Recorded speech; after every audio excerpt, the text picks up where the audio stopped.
être un bon mari, être un bon père, comment être l'époux d'une épouse épanouie. Monsieur Charlemagne Soubia vous donne des clés pour réussir votre vie conjugale à travers cette œuvre, le leadership familial du mari. Madame, monsieur, bonsoir. Bienvenue à Entre les lignes. Vous êtes sur RTI 2.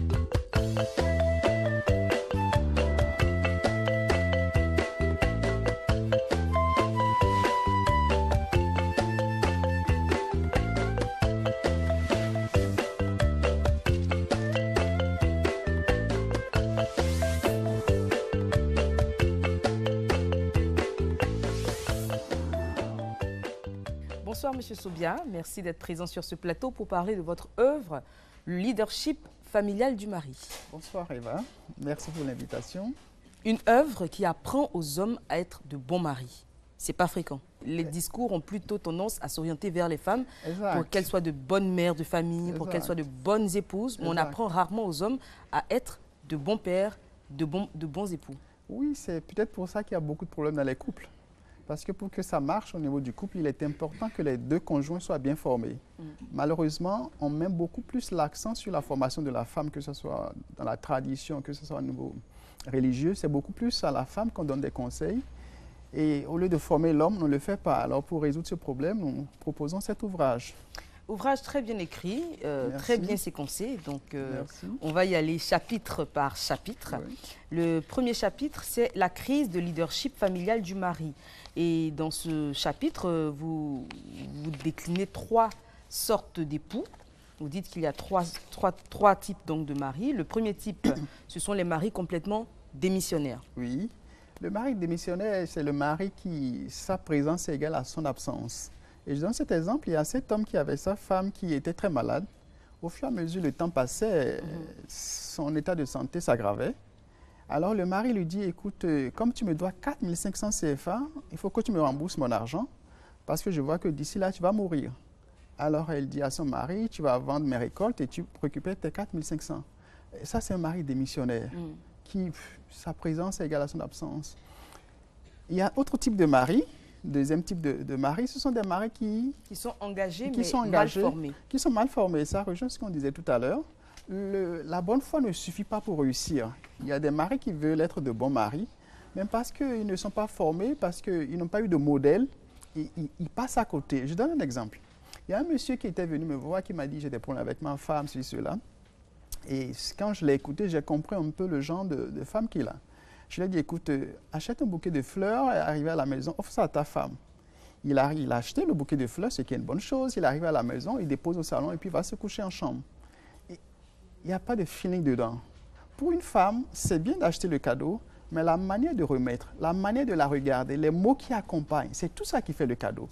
Mais lui, pour lui, comme il a acheté déjà le bouquet, c'est suffisant.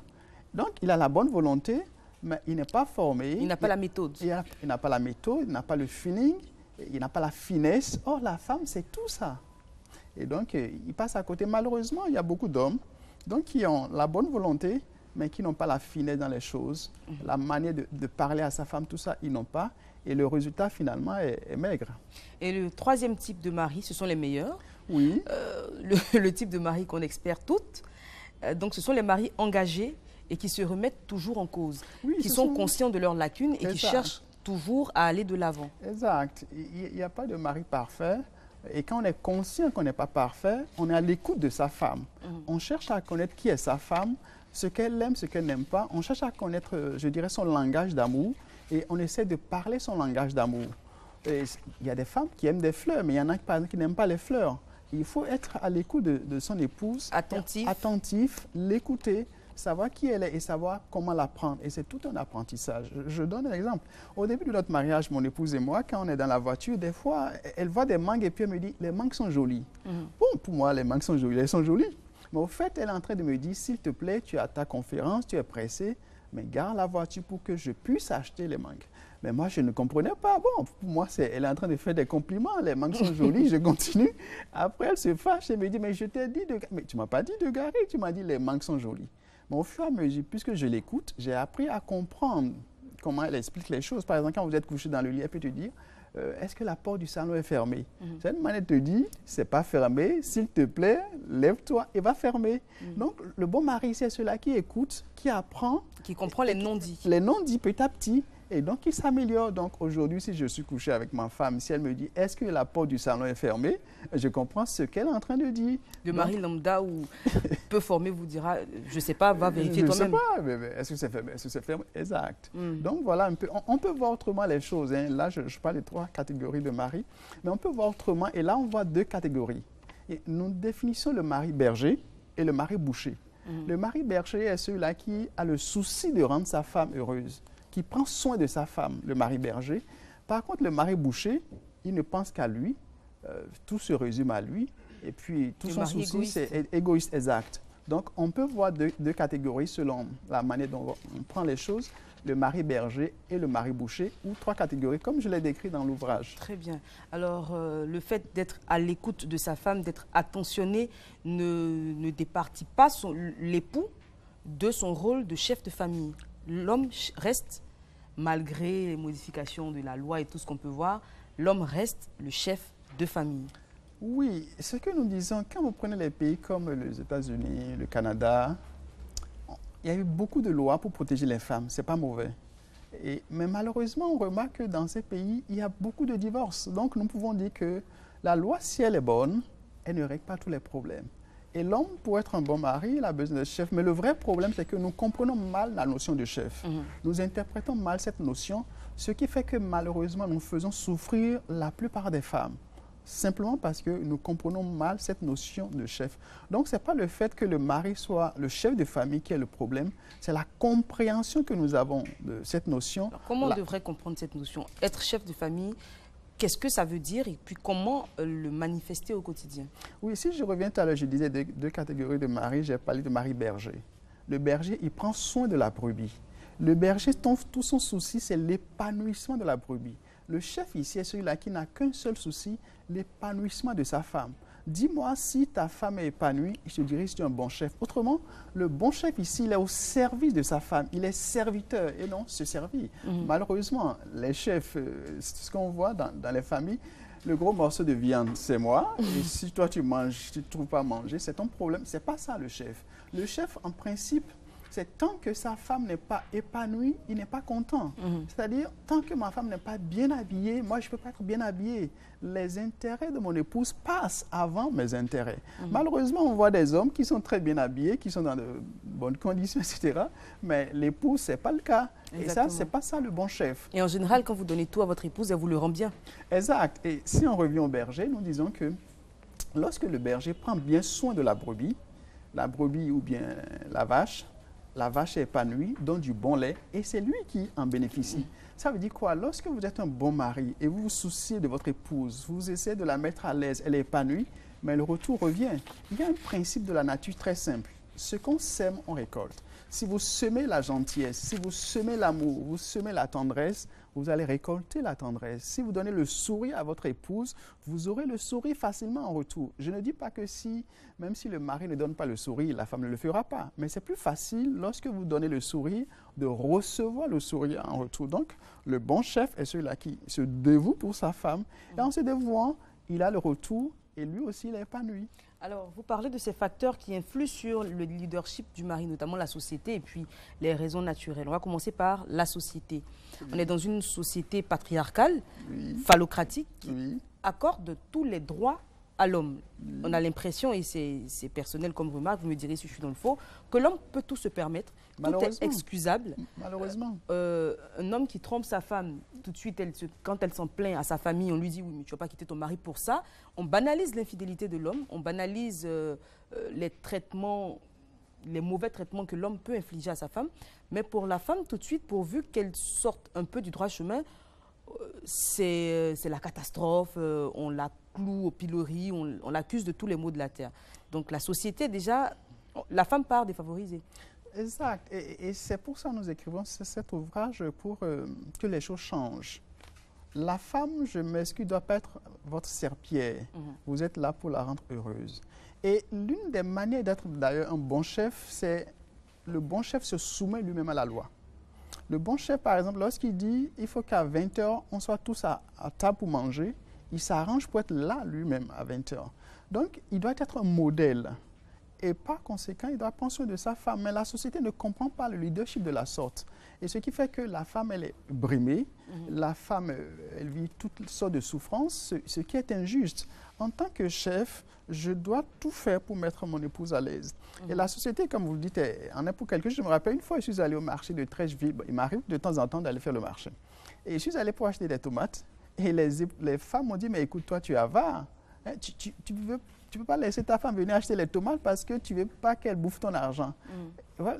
La société ne comprend pas qu'un homme puisse aller au marché acheter de la tomate. Oh, c'est un plaisir pour moi, lorsque mon épouse est fatiguée, de soulager mon épouse, d'aller au marché, d'acheter de la tomate, ou bien d'aller au pressing, retirer ses habits, etc. À la maison, le soir, quand il n'y a pas de servante, je fais le ménage sans problème.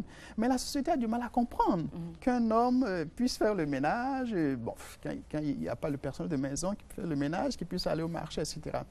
Aimer sa femme, c'est faire tout ce qu'on peut pour la mettre à l'aise. Mais la société ne comprend pas comme ça.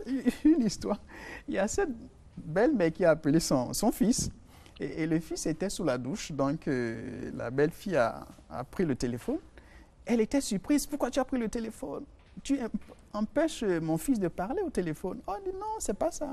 C'est parce que ton fils est sous la douche. C'est pour ça que je me suis permis de décrocher le téléphone.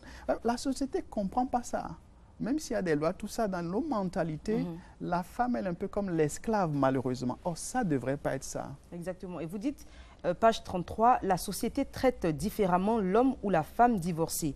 Elle est plus tolérante vis-à-vis de l'homme qu'elle ne l'est envers la femme. L'homme se remarie plus facilement en cas de divorce. Et la femme, tout de suite, quand elle est divorcée, on estime que c'est parce que c'est une mauvaise femme, on estime qu'elle a mauvais caractère, son mari n'a pas pu la supporter, pour raison pour laquelle il a répudié.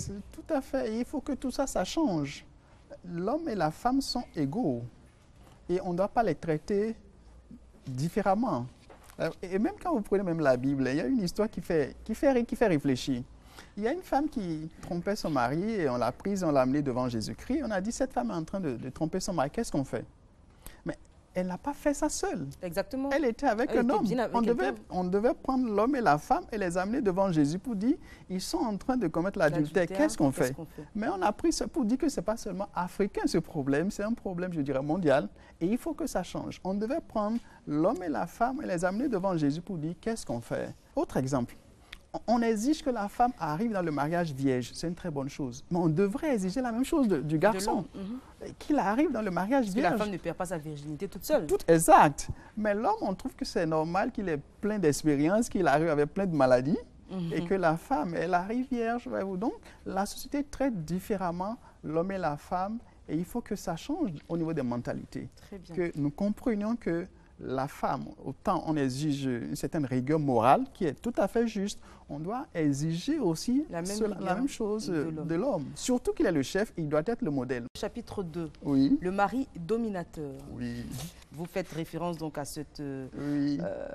au livre de la Genèse. Oui, donc, chapitre 3. Voilà. Oui.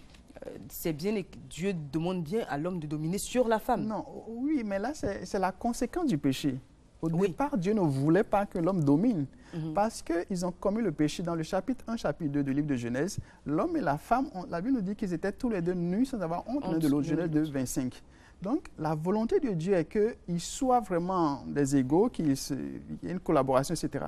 Mais à la suite du péché, pour sanctionner la femme, Dieu lui a dit, l'homme dominera sur toi. Mais ce n'est pas ce qui est normal.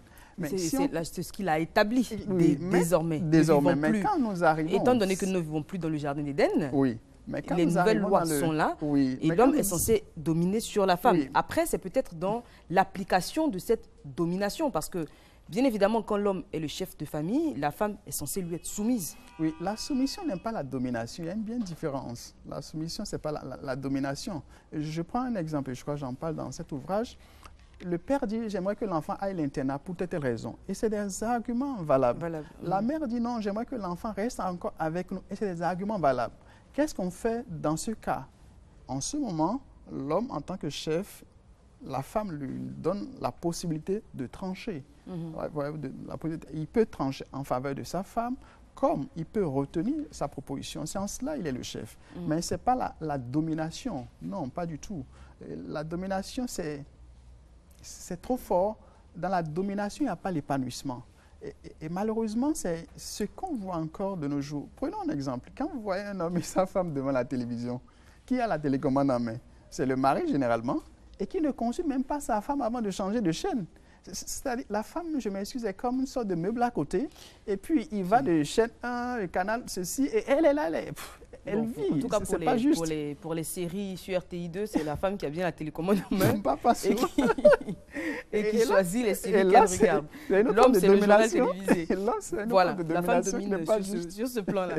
Alors, la mauvaise compréhension justement de la notion de chef, ça nous ramène à ce terme domination et soumission. Les manifestations donc, de cette domination mal comprise, c'est le mari dominateur n'écoute pas sa femme. Exact. Le mari dominateur prend tout seul toutes les décisions. C'est anormal. Le mari dominateur est injuste dans ses relations avec son épouse. Il est égoïste donc, avec sa femme, etc.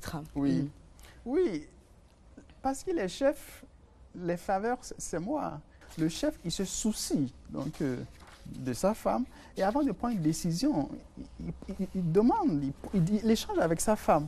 Mais puisqu'il se dit, je suis le chef, je peux tout me permettre, bon, il prend les décisions seul. Et la femme est frustrée. Exactement. Et vu qu'il peut tout se permettre, on va arriver donc aux différentes formes de violence. Bien souvent, devant les enfants, malheureusement, il y a des hommes qui se permettent de taper leur femme. Tout à fait. Tout à fait. Et même des fois, c'est de grands intellectuels qui connaissent, même des fois des juristes, des éminents juristes.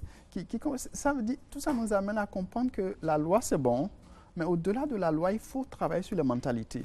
Tant que les mentalités ne vont pas changer, les lois ne pourront pas vraiment donner de très, très bons résultats. Il y a la violence verbale également qui est peut-être la plus courante, parce que tous les hommes ne sont pas violents dans leurs actes, mais très souvent dans leurs paroles. Ils n'hésitent pas à insulter, à rabaisser, à diminuer donc leur femme. Déjà quand ils sont seuls, devant les enfants, dans des endroits publics, un homme qui va dire à sa femme « ou tais-toi, de toute façon ce que tu dis n'est pas intéressant ». Et c'est souvent, ça met mal à l'aise ceux qui sont autour. Tout à fait. Le bon chef, comme je ne sais de le dire, son souci, c'est l'épanouissement de sa femme. Et une manière d'aider sa femme à s'épanouir, c'est de l'aider à avoir une bonne image d'elle-même. Et elle ne peut pas avoir une bonne image d'elle-même lorsque vous la rudoyez, vous lui dites des mots méchants. Même si vous êtes deux dans la chambre, ça ne doit pas se faire. À plus forte raison devant les enfants ou devant une tierce personne. Dans ma tradition, on dit, lorsque tu veux prendre un tissu et tu le prends du bout des doigts, un autre le prendra avec le bâton. Ça veut dire quoi? C'est la manière dont toi-même tu traites ta femme qui fera que les autres vont la respecter ou pas. Lorsque tu te permets devant les étrangers de rabrouer ta femme, de l'insulter, comment tu veux que l'étranger traite ta femme? Or, tu dois montrer à tout le monde par ton comportement. Que c'est la prunelle de tes yeux. Exact. Même tes propres parents, quand ils arrivent à la maison, ils doivent se rendre compte que ta femme est ton trésor, pas ta manière. Ils ne peuvent pas tout lui dire. Exact, pas ta manière de la traiter.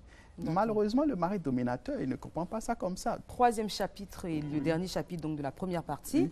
L'infidélité des hommes, cette gangrène dans notre société, cette plaie qui pourrit donc la vie de plusieurs ménages, l'infidélité des hommes qui malheureusement est trop souvent tolérée dans notre société. Oui, notre société trouve normal qu'un homme ait plusieurs femmes ou bien plusieurs maîtresses, etc. Et au contraire, même quand tu as une seule femme, tu es fidèle à ta femme, on se demande si tu es un homme. Et c'est la conception. Oui, que sa femme l'a entre griffes envoûtée. L'a abassée, etc. Exactement. Or, le bon mari se consacre son foyer. Il y a tellement de choses à faire pour sa femme, pour la rendre heureuse, que vous n'avez pas le temps d'aller encore ailleurs pour autre chose.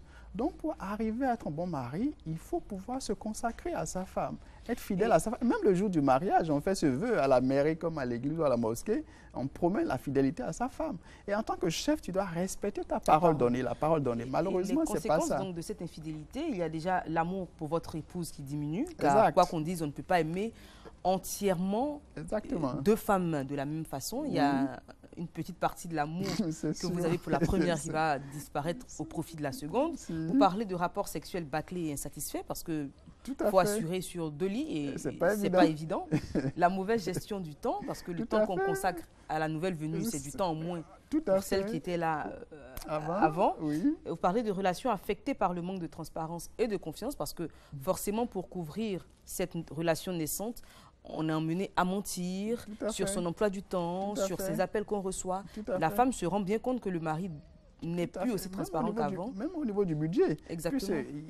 Elle est là-bas, il y a les beaux-parents qui sont là-bas, tout ça, c'est des dépenses. Et donc, vous êtes obligé de jongler tout ça. Donc, si vous déclarez, bon, vous montrez tout votre salaire et tout, vous ne pouvez plus faire les à côté. Donc, vous êtes obligé de mentir et prendre une partie de l'argent pour pouvoir aller couvrir les besoins affectifs. Il y a les cadeaux d'anniversaire là-bas, il y a tous ces éléments.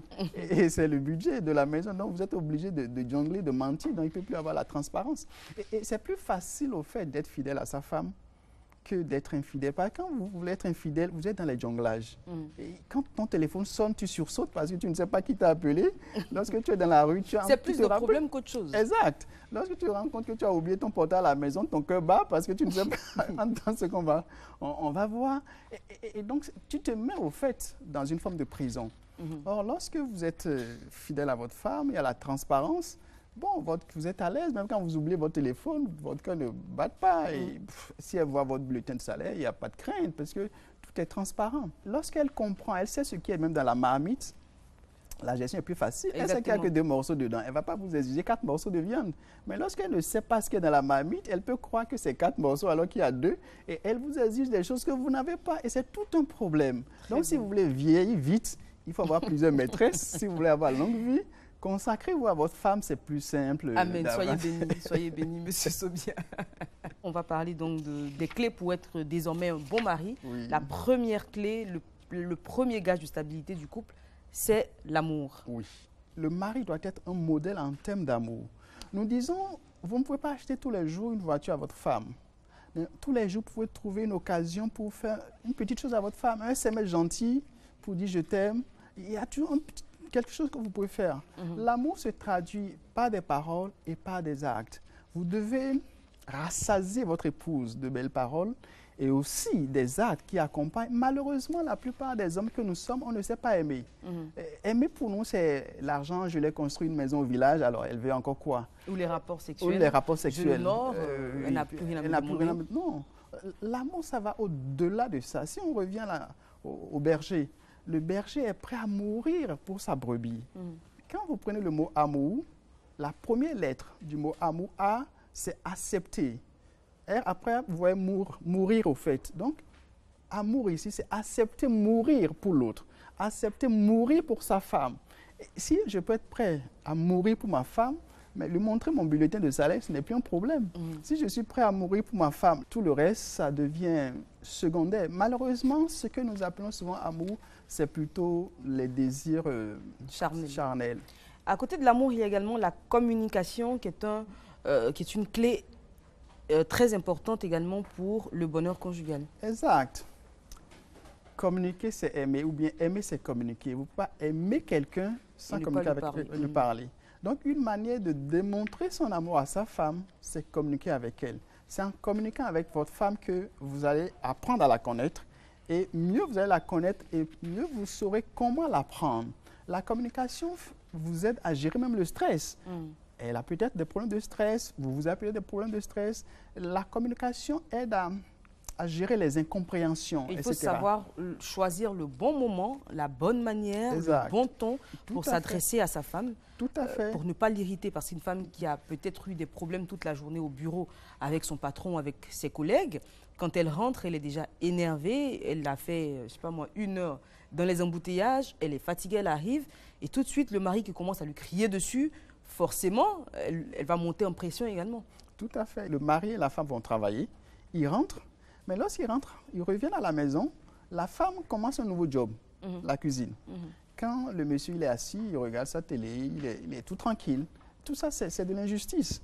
Tous les deux, vous êtes allés travailler, vous êtes rentrés fatigués, Et maintenant, c'est elle qui doit encore se taper tout le boulot, c'est de l'injustice. Et en communiquant avec sa femme, même si vous ne pouvez pas pleinement l'aider à la cuisine, etc. Ah chérie, t'as joué, mettre la table, par exemple. Exact. Et puis lui dit des petites choses. Oh, je vois que tu es fatigué. Avec ça, tu dois encore faire la cuisine, du courage. C'est des petites choses. Lui masser les pieds, par exemple. Exact. Ce sont des petites choses. Et c'est tout ça qui fait... Je vois que les cadreurs sont tout à fait d'accord avec moi. J'espère. Et c'est tout ça qui fait le bon mari. Exactement. Et si elle est fatiguée, des doux mots, c'est important. Malheureusement, la plupart des hommes, quand ils appellent leur femme, c'est pour laisser des ordres. Et ce qui fait que lorsque le téléphone sonne, la femme voit son numéro. Ah, encore lui là. C'est pour laisser des ordres. Il y a un tel qui va passer, tu lui remets ceci. J'ai invité des amis à manger, il faut faire ceci, il faut faire cela. Or, on ne doit pas appeler sa femme que pour donner des ordres. On doit l'appeler aussi pour plaisanter, pour rire. Et des fois, s'il y a des consignes aussi, on en parle. Donc, quand ça se passe ainsi, lorsqu'elle voit votre numéro, elle est contente. Ah, mon mari, sûrement, il a quelque chose de bon à me dire. Comme la brebis et le berger, lorsque le berger vient vers la brebis, elle est toute contente. Mais lorsque votre numéro sonne, son cœur bat, c'est que vous êtes un mari bouché. Très bien. Le chapitre 4 est donc consacré au projet de famille que l'homme devrait avoir. On n'en parlera pas parce que déjà on n'a plus suffisamment de temps et puis il faut laisser encore des choses à découvrir pour le lecteur. Le leadership familial du mari, être le mari d'une épouse épanouie, c'est cette œuvre signée Charlemagne Sobia que je recommande vivement à tous les hommes. Vous devez l'avoir comme livre de chevet parce qu'à chaque fois que vous allez flancher ou douter de votre rôle de père de famille et d'époux, un coup d'œil et puis vous allez sûrement avoir la solution au problème que vous traversez. Nous étions ici à l'Institut français, à la bibliothèque plus précisément. Je vous donne rendez-vous lundi prochain, même heure, même antenne. D'ici là, prenez soin de vous et des autres. Monsieur Sobia, le dernier mot vous appartient. Oui, plus vous aimez votre femme, vous lui témoignez de l'affection, plus elle est épanouie et plus elle est épanouie, vous avez le retour.